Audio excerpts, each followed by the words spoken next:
Well, good morning, everyone, and or good. I'm going to do the good morning, good afternoon, and good night, wherever you might be joining us for the National Indigenous Agriculture and Food Sharing Circles, hosted by the Canadian Agricultural Human Resource Council and funded in part by the Government of Canada, the Sectoral Workforce Solutions Program. My name is Beverly O'Neill, I am a citizen of the Delta Nation and gratefully acknowledging and being here on the unceded lands of the Musqueam, Squamish, and Tsleil-Waututh people in downtown Vancouver. Thank you for joining us on this. Please let us know who else is on. Add your name. Let us know where you're from, and if you'd like, whose traditional lands you're on. That would be terrific. So add that into the chat. This is a webinar, and with our webinars, we just have on your screen the people who are your speakers today. If you would like to ask a question directly to our panelists, our speakers today, you can add them in the Q&A feature, which is part of your menu in your Zoom session, or ask them directly in the chat. I will be monitoring those as we go along on this. For those of you who want to see a visual text on it, these Zoom sessions do offer you the opportunity to do closed captioning, and you can just select that through the menu as well under captions. I need to share this with you guys before, because she's being a bit of a thing. So also joining me is my dog, Toby Timbits Banjo, and she can be very talkative. Who knows where she got that one from. Today's topic is actually on agricultural partnerships itself. Many of you have heard actually early in the pandemic a couple years ago, things going on in Atlantic Canada with lobster fishing. So in Indigenous agriculture, we recognize always that Indigenous people, our First Nations, have gathered, harvested, grown, and farmed foods from the beginning of time. And this includes all sources from the earth, from the air, and from the waters itself. So today's speakers, we have Mike Randall. He's the CEO of Lennox Island First Nation Development Corporation, along with Jamie Thomas. She is with the Lennox Island First Nation tourism initiatives and activities itself. So those are going, tourism?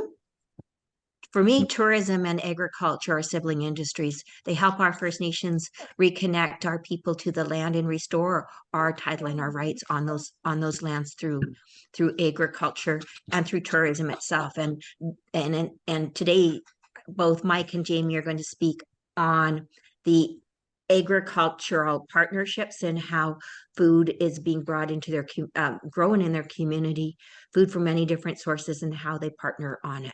So a couple little housekeeping things for you, and that is a reminder that during these sessions, they are recorded. At the end of the sessions, we'll be doing a draw. Remind you what the next sessions are and what's coming up. We'll be doing a draw for an Indigenous participants. You must be in attendance to win. So keep your finger on the button. So when Aaron draws the name, you just give us a thumbs up or indicate that through the chat that you are there, so that we don't draw a second name as well. So again, feel free to add your land acknowledgements in the chat there, a quick little comment, and then we've got a couple comments from Aaron. He's going to welcome us from CAHRC. So a quick one. Hello to Tamara Maskey, to Adrian Montgomery with Holland College and PEI in Mi'kmaq lands. Mi'kmaq. Bear with me as I'm learning to acknowledge and speak people's proper names. So we've got Jeannot Saint Jacques out of Mohawk Territory in Kanawaki, and she's with Quebec Women Farmers. Welcome. Really glad that you're able to join us.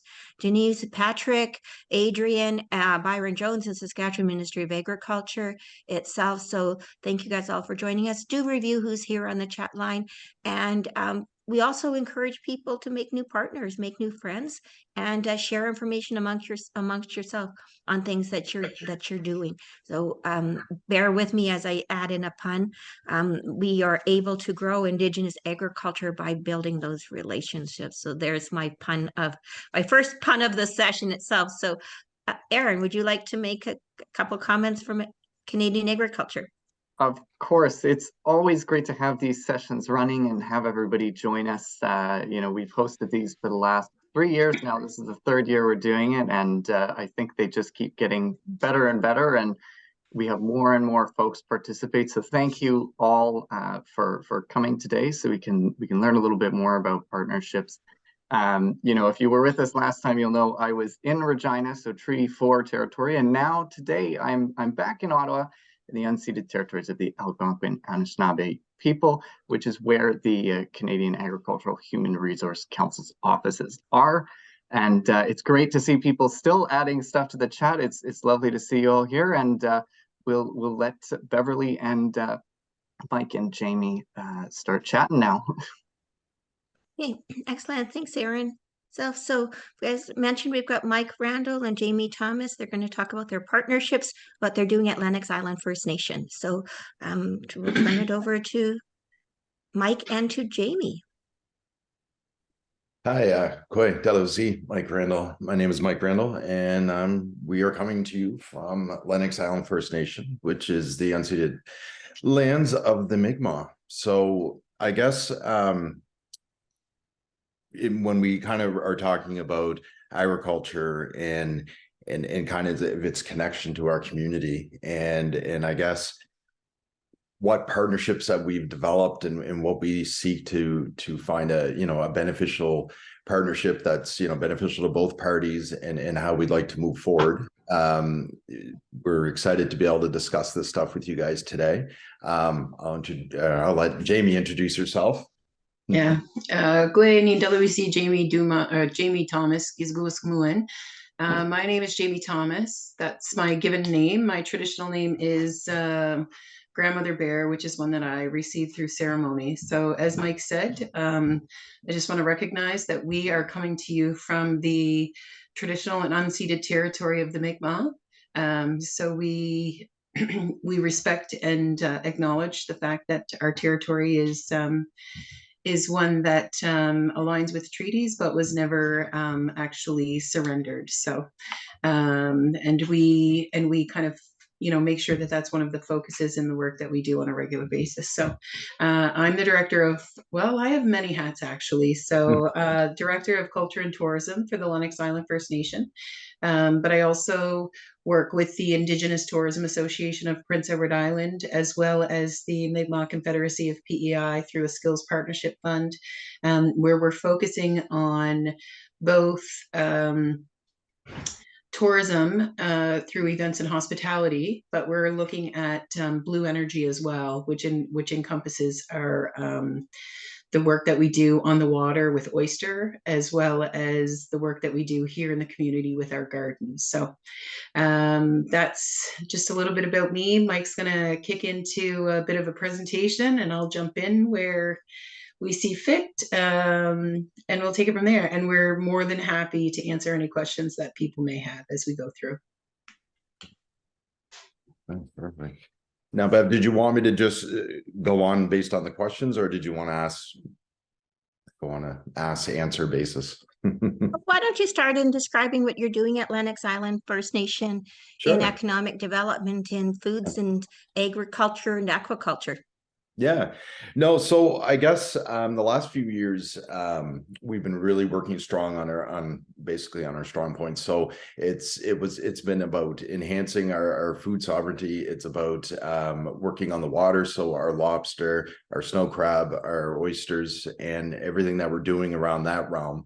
We're also big into tourism. We've been really working hard on agriculture, so with our greenhouse and gardens, and then we also own about 54 acres of blueberries. So within all this stuff, I mean, the last basically 5 years, previous to this, we've been moving things up, and they've been going at a nice rate. But we find, like, in the last 5 years, and especially within the last 3, we've been really pushing the envelope and really pushing on things that we need to move our community forward, whether it's through self-source revenue that we want and need to create for our community. And it's also about building capacity within our community as well. So we look at our lobster industry, which you know, we obviously can't always control what goes on in the waters, but we can strengthen within ourselves here. We are moving into the final year of a 2-year project that will basically give us our own, or enhance on our wharf. So it's about a $22 million project, and we're very excited to be able to have, you know, a landing area that we're able to, you know, hopefully bring all our boats back. So we're talking 32 boats that we love to, you know, from our community members, whether they're independent fishers or whether they're part of Fisherman's Pride, which is through the band. At the end of the day, we're really excited about getting these, like everybody, back here, back home. We are one of the only Indigenous owned and operated oyster hatcheries in Canada. And even in there, I mean, we're enhancing that place. We're moving forward with better technology that is able to kind of give us that edge over any competition that we may have. In our tourism, you know, thanks to Jamie and her team, has enhanced not just Lennox Island, but, you know, the Indigenous story, the more specific Mi'kmaq story on PEI, through experiences, through engagement sessions.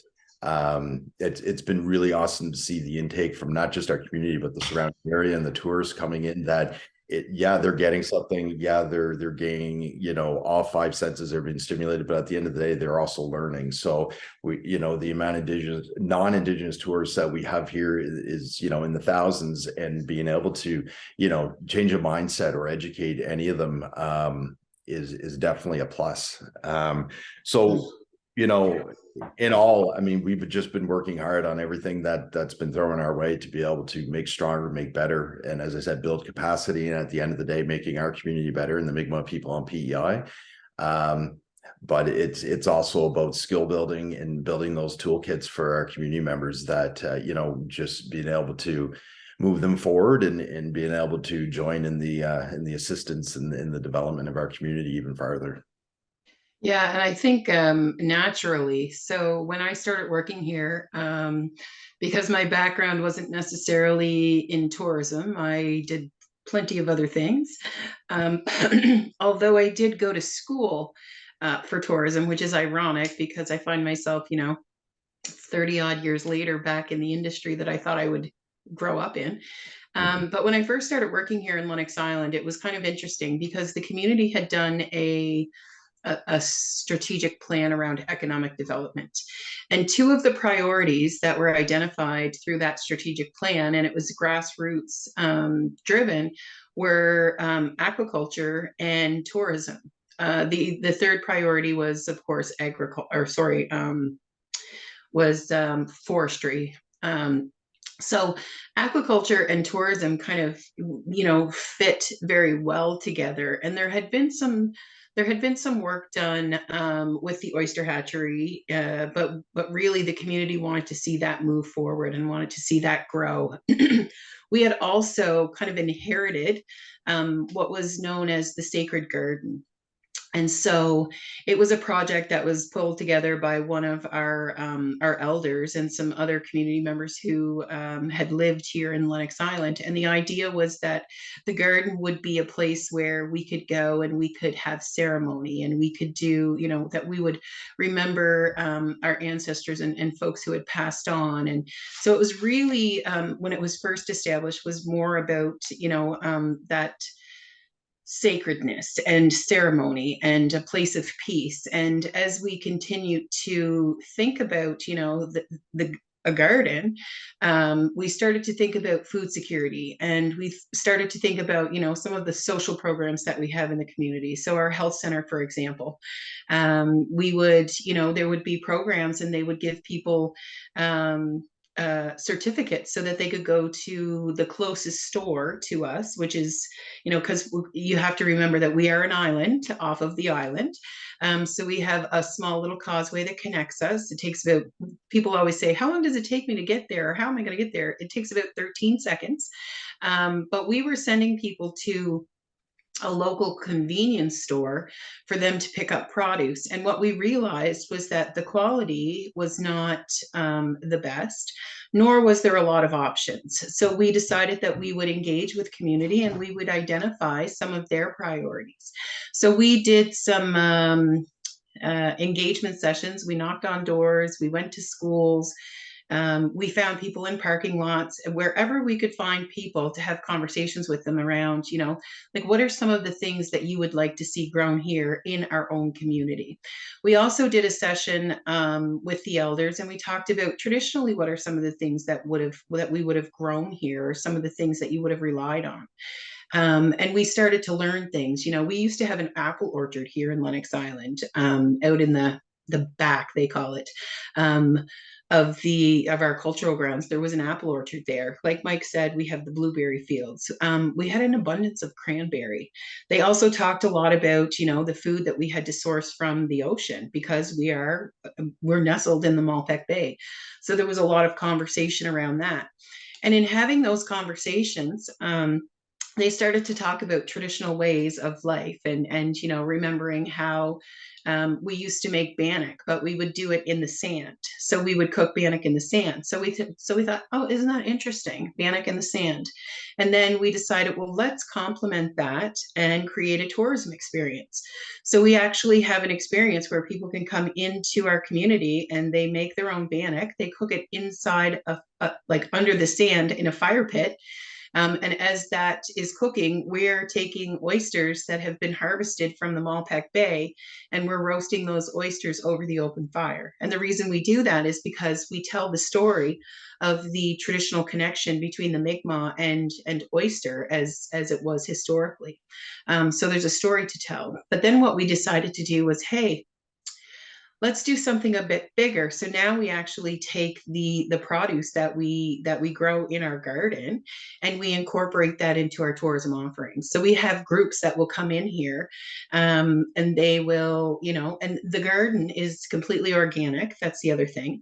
So people really appreciate and love the idea that we're actually growing food. Not only are we, because we wanted to make sure that we are meeting the needs of our people first, grassroots, but now we're using that produce in some of the offerings so that we can share the story of, how we identified an issue, and then we thought, okay, well, we need to resolve that issue. And we did so by creating the garden. And now there's an excessive amount of food that comes from there, so we can use it in other ways, right?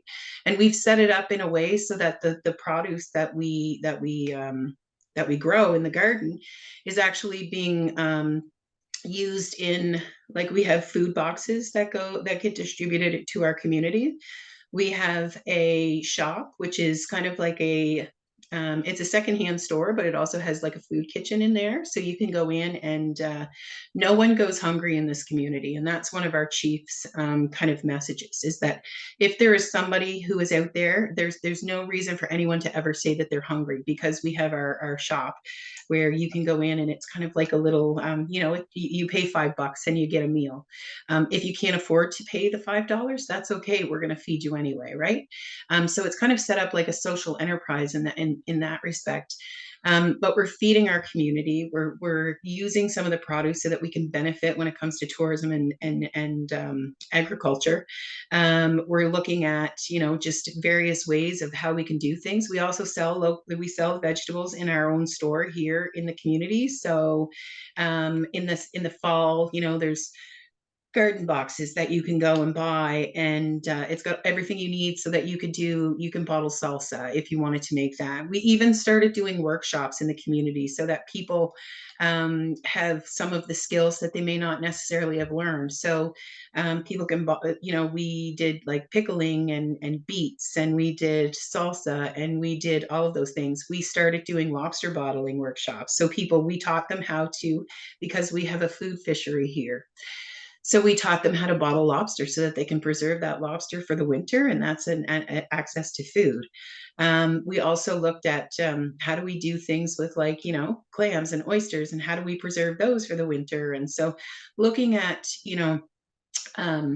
how we teach people some of those skills, but then also how do we use that in some of the offerings that we have. So it's really, our approach has been very holistic in a sense, that we're really covering off all of the angles when it comes to the work that we do, and then making sure that people are coming into the community, and that not only are they, leaving with more of an awareness and education, because they're coming to learn about the Mi'kmaq, they're coming to learn about our community, our history, but they're also leaving with full tummies. So that's always a bonus. Yeah. Excellent. Great. Thank you. Thank you too. You had mentioned, Jamie, you mentioned that the initiative started with development of an economic development strategy driven by the community itself. Where did you had mentioned as well, Mike, about partnerships on it. So how did you identify partners? When did they come along? What were you looking for in those partnerships? I think a lot of it when it came down to discussing, the options for the food, because with our, with our greenhouse and gardens, we were looking at different angles of, obviously our first thing is food security for our community, which is, as Jamie said, is a huge thing for our chief, and being able to provide for our community. I mean, people could go hungry secretly or whatever it is, right? So we want to be able to set up these locations like Mulsanogum, which is our secondhand store, which has the kind of glorified soup kitchen there, where we offer meals at $5 for like a soup, sandwich, and a drink. That way it's like kind of more or less non-discriminatory for anybody that may be hungry, or just anybody who just wants to grab lunch during lunch hour from work. So I think the partnerships we started seeing some of the partnerships with Mulsanogum. So we were having discussions with other food banks or other donation places across the province. And, sometimes they would have stuff that they wanted to share, or they had things that they had in plenty or too much of or whatever. And they always, for some reason, always thought of us first, which was great. And I'm not talking about like seconds and thirds and just be like, wow, here's a bunch of stuff that you're never going to use. I mean, it was pretty much, essential items that we would want, whether they're food items, whether they're toiletries or whatever it was. And then we would kind of do the same when we had something in a plenty. And as we discuss, and as Aaron said, this is about the third time that we've had these discussions, and it's nice to be able to talk to either returning people or new faces, but it's really about we all have a need in the community, and in the community at large, which is PEI, right? And so we're looking at, we have had COVID, we've had 2 hurricanes that have, ravaged PEI, and our, essential services and our workers have always stepped up for that degree, whether they were from the other side of the causeway or from within our community. And so it's just giving back and being able to help where we can and when we can. Anybody who's in need, it doesn't matter who they are, right? But just with certain areas within Charlottetown and other places where we've started to have these healthy relationships that we're both mutually benefiting from these partnerships. And I guess the same thing went along with the greenhouse and gardens when we were supplying Mulsanogum, and with Jake's Place, which is our convenience store that the band now owns for the last 2 years, and be able to sell stuff there, bagged lettuce or pre-made salads ready to go, or preserves and everything else that we've been able to do. And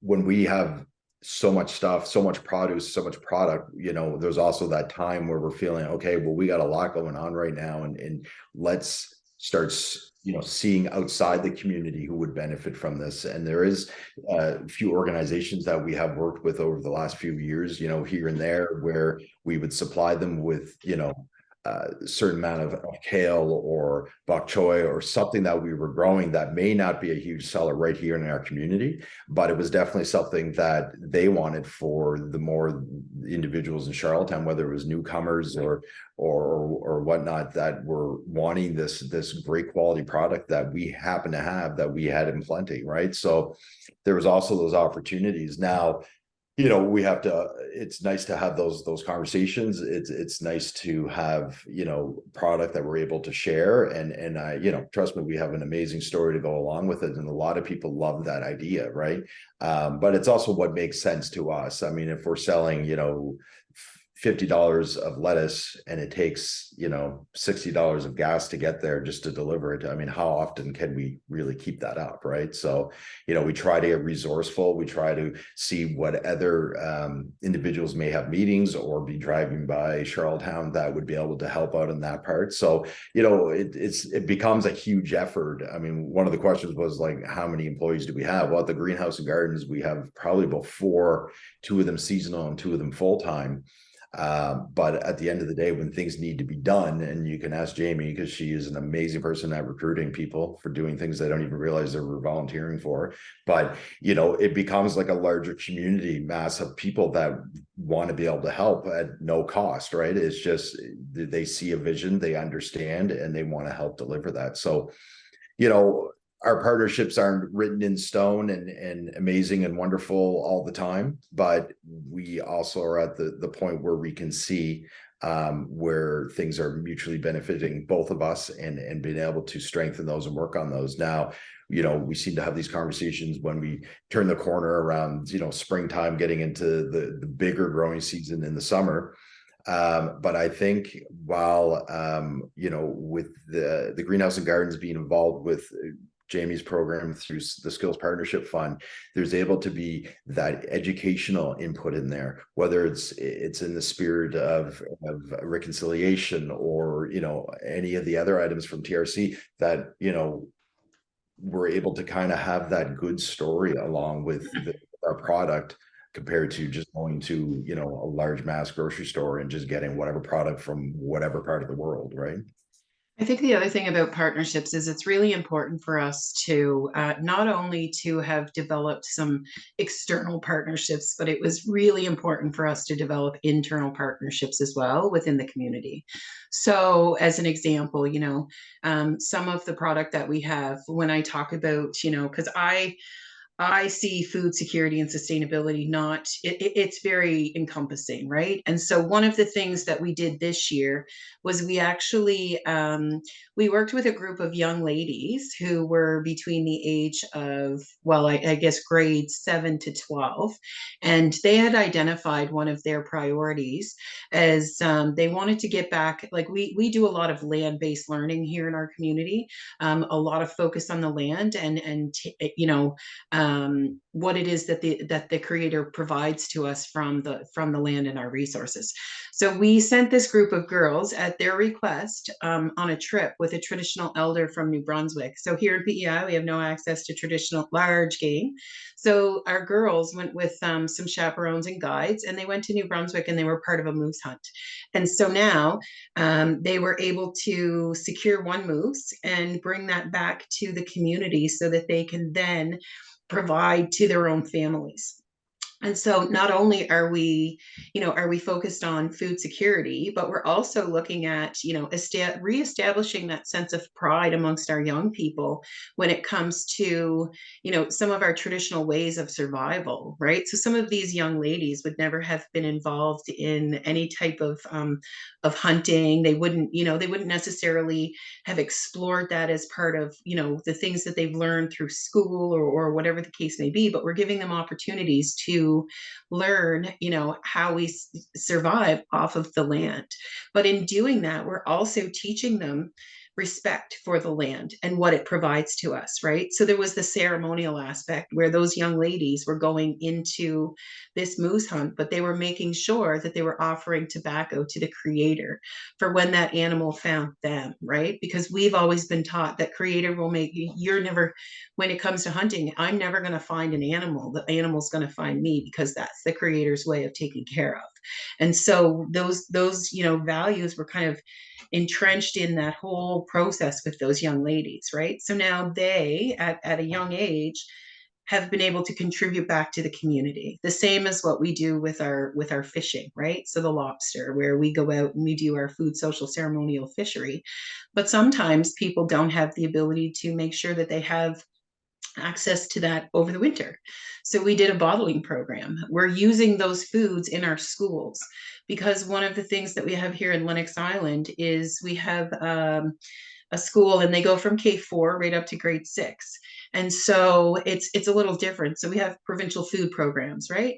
Well, we want to make sure that our kids are accessing some of our own traditional foods. So we have, we've made sure that they have lobster available for, chowders and things, that they use moose as part of what's being offered to them. And it's really, I mean, it's about balance, right? We make sure there's pizza, but we're still incorporating those traditional foods and really trying to educate our own people in our own communities around the power, taking back that power to take care of ourselves is kind of fundamental when it comes to some of our own partnerships here in the community.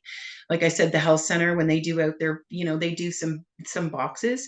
They use produce that comes from our garden, which is wonderful because we're not going to the superstore and sourcing it there. We're using things, that we've created here in our communities.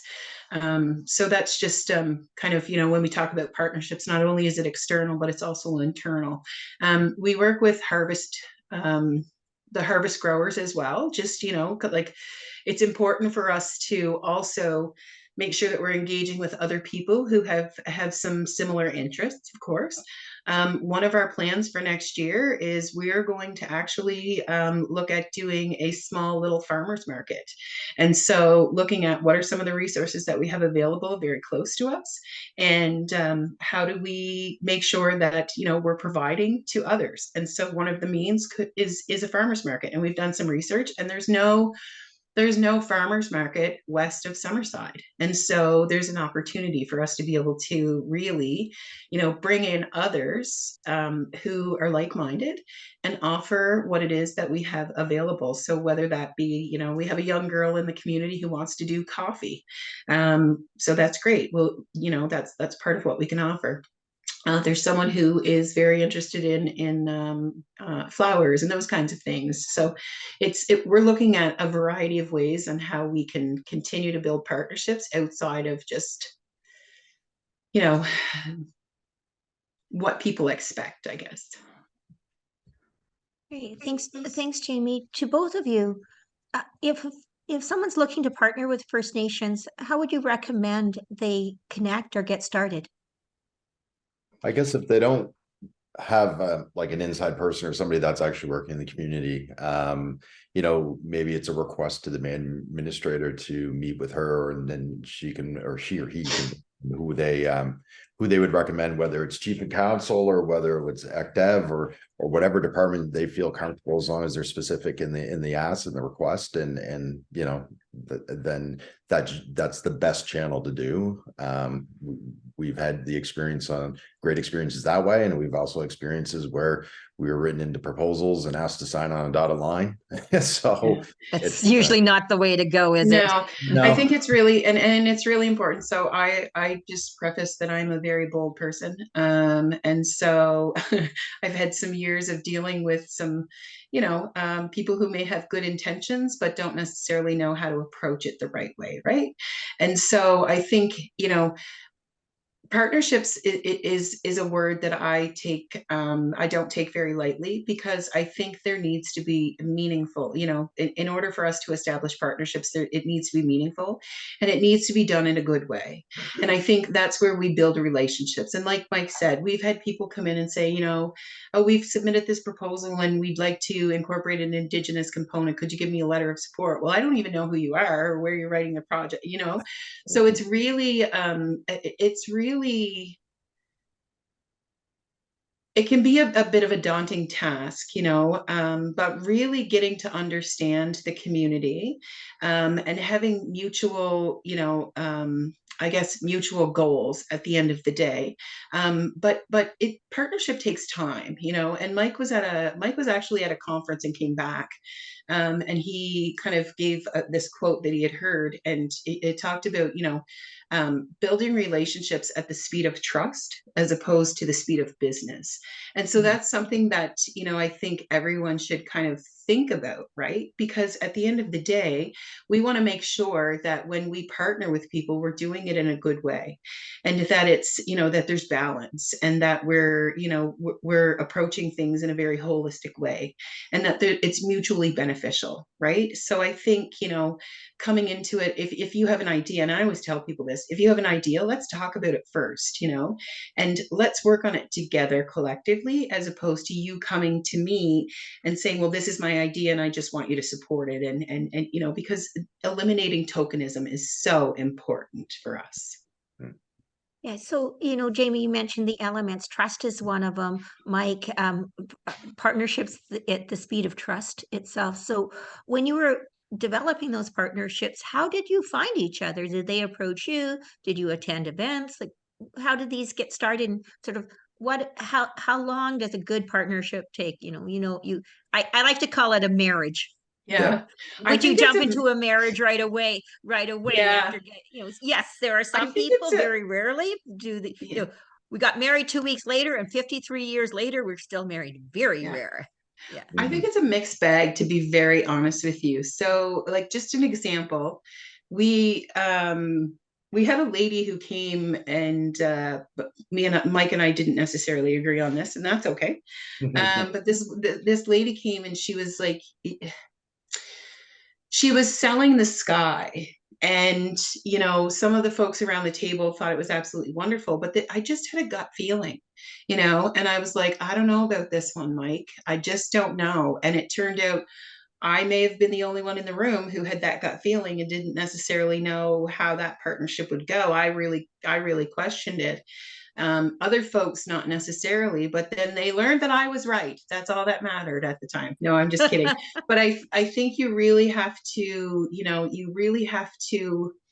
take the time to understand where your potential partners are coming from. You want to make sure, and it's really important for us, that people aren't just checking boxes, because reconciliation is such a big thing right now. And a lot of people, want to work towards reconciliation. But at the end of the day, it's like, it can't come from here. We have to meet in the middle when it comes to the achievement of reconciliation. And so box checking is not one of those things. And so I think, for us, fostering those partnerships and those relationships have taken time, right? It's not a matter of just jumping in and going for it. That we've seen in some of our experiences where that doesn't necessarily work. And it's about building, relationships and learning from your mistakes and admitting when things aren't working, right? Like, there's just so many things that we need to look at and evaluate. And I get, business is maybe at a different level than where we are, and that's okay. And we need to compromise and appreciate where both of our levels of partners are coming from.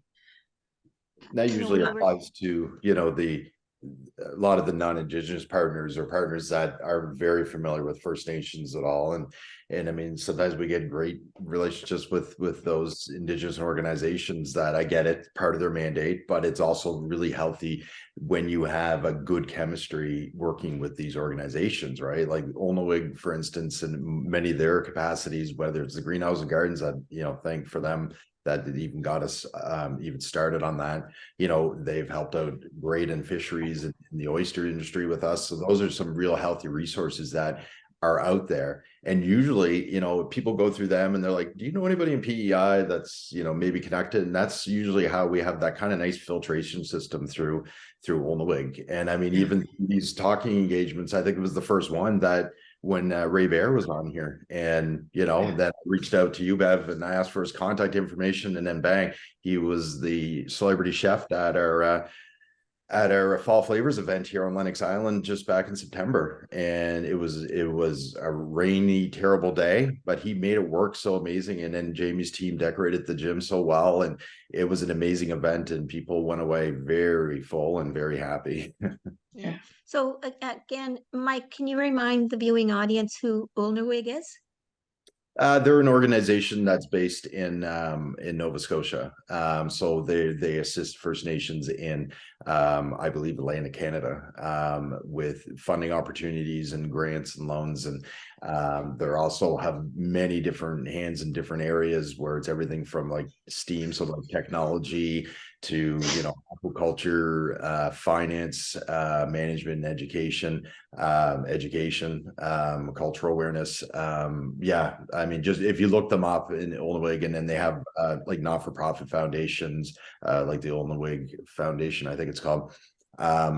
They have, I think they've been around for 20 years or so like that, but they've just been expanding so great, and just they're a great resource for First Nations in Atlantic Canada, that we're able to really work with the communities, with the individuals. They do everything right. I mean, chiefs across Atlantic Canada are on their board, so everything is done right and in harmony with the First Nations. So yeah, they're great. So just look them up on Google. They've been a good resource for us, as I said. Yeah, great. Thanks, Mike. So for those, Ulnawig is an Aboriginal Capital Corporation, and those or Indigenous Capital Corporation, and they exist across Canada in different provinces and territories to support Indigenous business.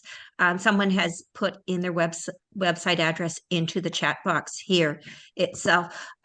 Jamie, I really like that you mentioned internal partnerships itself, and you also mentioned the strategy. So can you sort of expand on those important, because some of your partnerships may come through another department that might also be external. Yeah. So like when we approach things, I think sometimes, we in departments, we work in silos because we have a job, we have a specific focus, right? We actually created, the other thing that I will say is some of the work that we do is driven from our comprehensive community plan.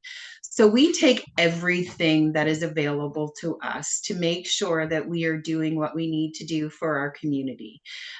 Because we want to make sure that when people tell us what their needs are or what their wants are, that we're following through to deliver on those things. Sometimes it may take us a little while, but at the end of the day, we're achieving the goals that have been set, as priorities from our community.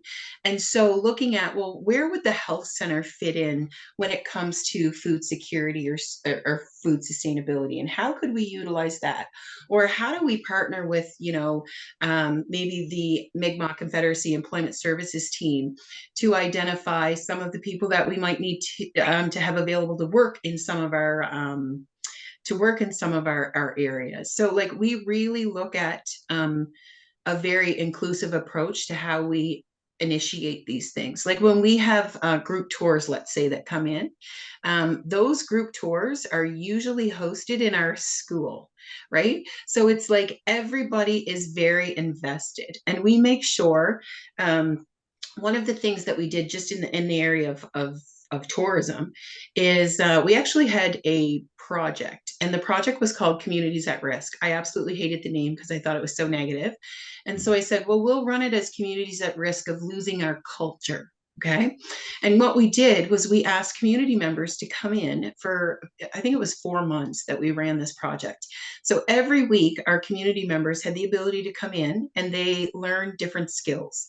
And so in learning those skills, what we did was we asked them to, just learn with us. So we did basket making, we did everything you could possibly imagine, drum making, we did weaving, we did, whatever. We gave them a meal, we gave them an honorarium, and they were invested. And then I would tell them every time they were there, now I'm just using you. And people would look at me like, what are you talking about? And I would explain to them, we are going to be developing tourism initiatives, and you are the folks that I'm going to have to rely on to help me offer those things. And so our community became invested, and they became part of the process, right? So not just necessarily our partners in departments, but it was also partners at the community level. So now I have a roster of people that I could call when APTN wants to go out and do a show about maybe the oyster industry. Well, I actually have a roster of people that I can call and say, hey, I need you to hit the water with APTN, and they're there on the drop of a dime, because they see the value, and that, they see what comes back as part of their involvement. And when people have that sense of ownership, they create a sense of pride and a sense of belonging, and then it becomes key to your success. So, like, we wanted to make sure that we did that with people, and that it wasn't just about the people up here, but it was about all of us, who are, because I take the position, and I take it very strongly, that no one here is any better than I am, and I am no better than anyone else. It's a matter of us all working together and making sure that we're doing things for the good of everyone. And so everyone contributes. That's right. And so that's kind of been our approach, whether it's, at whatever level. Yeah. One of my Nasukin said, had told me that we all have responsibilities. We have responsibilities before we have rights. So, right. And responsibilities to each other. We have a question here to both of you on the garden, on the greenhouse and the gardens in your local partnerships. Do you have any social enterprises with those? What are those partnerships based on, in terms of how do you support the logistics of those partners and your programs? Is the garden crew responsible? Like, how does this work with your garden and your greenhouse? Well, so like we look at our greenhouse and gardens and our Mosinogum, the shop, as our social enterprises in our community. So, in regards to sustaining them, there's, obviously it's an ongoing, funding racket that we must go through all the time. Any revenue that is created is obviously reinvested back into those initiatives specifically. But it's a lot, and unfortunately it is an ongoing issue that we have to go after funding. And the part of Mosinogum, the shop, is it's also a training ground for people to get back on their feet, or people that have no job experience whatsoever. And so it's helping them with customer service. It's helping them, learn to run a cash and things like that. So, and then now in the last year or two, it's been about kitchen assistants and stuff like that. So whatever certifications that they require, they could get, will help them with their role there. The greenhouse and gardens, again, it's, as I said, we have two primary staff that are on there, and then together during the season, the heavier season, there's about 4 workers there. I mean, they're not huge greenhouse and gardens, but they do a lot of great work. The kind of the manager of the greenhouse is just obsessed about just trying to find better, cleaner, easier, safer, you name it, ways on working with soil, working on what vegetables can come in. I mean, it's I don't know. I have never seen anybody that obsessive about it in a good way. It can be overwhelming when you're not part of the gardening world, like I like my own self. But I think the other thing, that we like, one thing that we've realized about the garden is we do have challenges when it comes to constantly accessing funds and that kind of stuff. So we have wrapped it into one of our social enterprises that's just being worked on now. And so we are in the process of developing Malpeque events and hospitality and Malpeque oyster, right? So we're going to actually, and the gardens is falling under the umbrella of Malpeque oyster. Now, some may say, well, where does that fit in? But the idea is that we're going to use the products from our garden to enhance the oyster experience for visitors that are coming in. So we already do that when it comes to events and hospitality, but now we're going to incorporate that with our oyster experiences as well. And so it's not just about, the food. And the other thing is we use our oyster. So our oyster shells that we use as part of one of our tourism initiatives, we actually take the shells and we use them them in the garden. So we're constantly coming up with ideas for how we can be, we can use all of the resources that we have available one way or another, so that we're limiting the amount of waste. And we're looking at doing some work around, some energy efficiencies and that kind of stuff. So there's lots of great plans, and unfortunately it comes with, extensive expenses, but we're working on ways that we can incorporate into some of the other things we do, so that we constantly see that rotation, and that we're constantly growing. So not only does trust take time, but it also takes time to develop these initiatives, because it sounds like when you get started, you need to access funds from different programs. So that's on a time schedule too. Yeah, Plus, and until you can absolutely. generate your own resources to keep things going. Yeah, and sometimes it's really challenging when you think of, so you've taken 3 steps forward, and all of a sudden you're taking 1 or 2 steps back, right?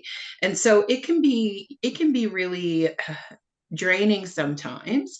But you really have to focus on the end result. And that end result is always making sure that we're taking care of the people in our community. And whatever means it is that we, however it is that we have to get there, we just have to keep doing it, right? Because at the end of the day, we don't have jobs. We have work that needs to be done. And that's kind of just what gets us through. We have responsibilities that need That's to be right. done. Yeah. Everybody plays a role. We have time for probably one quick question. If anyone would like to ask, and just a quick little summary of what we've heard is, like, you've heard that partnerships take time, because it takes time to build trust. That it's best to build those relationships probably when you don't need. That's right. It's much easier to develop that, get to know each other, when you're not driven by a timeline on projects. I like, Jamie, that you mentioned with the initiatives at Lennox Island, they were community driven, and starting with the comprehensive community plan, which I'm aware usually you do them about every 10 years, and that takes into consideration everything is done with the community. And then you also mentioned the economic development strategy, which again was driven by the community itself. You mentioned too skills development and training. Mike, earlier, outside of these conversations, you had said, look, we teach people how to use what we're growing or harvesting, and whether it's in your earth gardens or your water gardens, things like kale we were talking about. Yeah. Kale is an under recognized vegetable itself, that when processed or made right, it can actually be delicious and not just fill garbage cans. Yeah.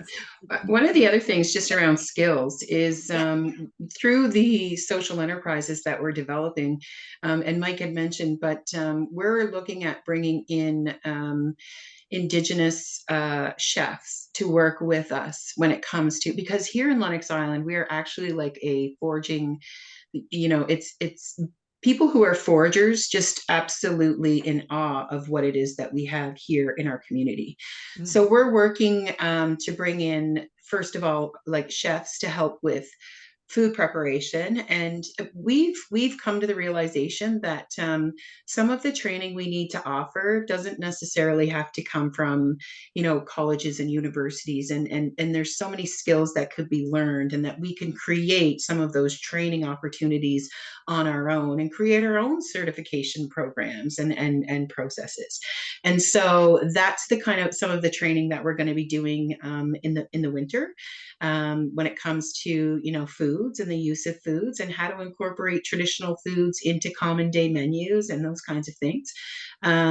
So that's something that we're going to be doing. But we're also going to bring in a chef here in Prince Edward Island who is a forager, and and just teach people, because there is the potential that we have some untapped potential in some of the people in our communities.